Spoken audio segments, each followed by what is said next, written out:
નમસ્કાર મિત્રો, વોટ ગુજરાતી સમાચાર ટીવી યુટ્યુબ ચેનલમાં આપનું હાર્દિક સ્વાગત છે। મિત્રો, દેશ અને દુનિયાભરના તમામ તાજા સમાચાર સૌથી પહેલા જોવા માટે અત્યારે જ સબસ્ક્રાઇબ કરી લેજો। મિત્રો, અત્યારે હાલના સૌથી મોટા સારા સમાચાર સામે આવી રહ્યા છે। જી હા મિત્રો, આપને જણાવી દઈએ કે અત્યારે હાલમાં ખૂબ જ મોટા સારા સમાચાર સામે આવી રહ્યા છે। તો મિત્રો, વાત કરીએ તો અત્યારે હાલમાં 70 લાખ ખેડૂતોને લોન માફીનું મળશે। મિત્રો, 2 લાખ સુધી દેવું માફ થશે। મિત્રો, વાંચો વિગતવાર માહિતી। મિત્રો, સંપૂર્ણ માહિતી વિડીયોમાં મળતી રહેશે। વિડીયોને એક લાઇક, ચેનલને સબસ્ક્રાઇબ કરવાનું ભૂલતા નહીં।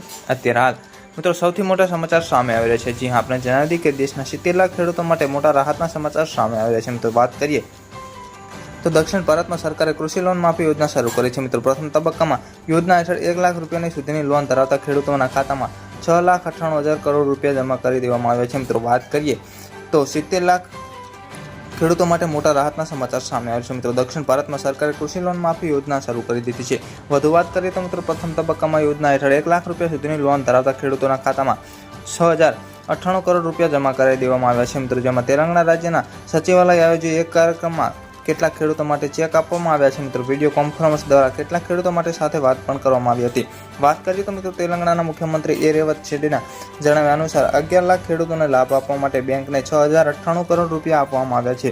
વધુ વાત કરીએ તો કૃષિ લોન માફી યોજના પણ 3 તબક્કામાં પૂર્ણ કરવામાં આવશે। મિત્રો, તેમણે કહ્યું હતું કે ત્રીજા તબક્કામાં જ્યારે બીજા તબક્કામાં 1.5 લાખ સુધીના પાક લોન જુલાઈના અંત સુધીમાં માફ કરવામાં આવશે। મિત્રો, જ્યારે ત્રીજા તબક્કામાં 2 લાખ સુધીની લોન ઓગસ્ટમાં માફ કરવામાં આવશે। મિત્રો, વાત કરીએ તો કાર્યક્રમ સંબોધતા મુખ્યમંત્રીએ કહ્યું હતું કે 31,000 કરોડ રૂપિયાની લોન માફી યોજના 3 તબક્કામાં લાગુ કરવામાં આવશે અને તે ઓગસ્ટ સુધીમાં પૂર્ણ થઈ જશે।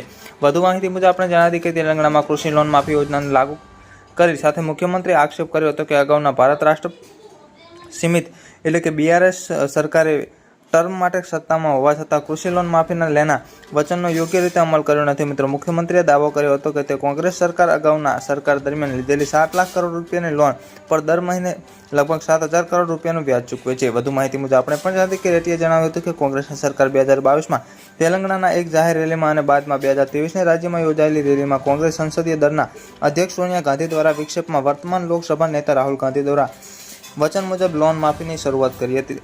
વધુ માહિતી મુજબ આપણે પણ જાણીએ કે રાજ્ય સરકારે સ્પષ્ટતા કરી છે કે રેશન કાર્ડનો ઉપયોગ પરિવારને ઓળખ માટે થાય છે, પરંતુ રાજ્યના કુલ રેશન કાર્ડની સંખ્યા 90 લાખ છે અને બેંક લોન ધરાવતા ખેડૂતો માટે ખાતાની સંખ્યા પાત્ર 70 લાખ છે। મિત્રો, મુખ્યમંત્રીએ સ્પષ્ટતા કરી હતી કે 6,36,000 લાખ ખેડૂતોને કે જેમની પાસે રેશન કાર્ડ નથી તે જેમણે કૃષિ લોન લીધી છે તેઓ પણ કૃષિ લોન માફીનો લાભ મેળવવા પાત્ર છે। મિત્રો, રેશન કાર્ડ વિનાના ખેડૂતો પણ લાભ મેળવશે। મિત્રો, પલપલની માહિતી વિડીયો મળતી છે। વિડીયોને એક લાઇક, ચેનલને સબસ્ક્રાઇબ કરવાનું ભૂલતા નહીં। ધન્યવાદ।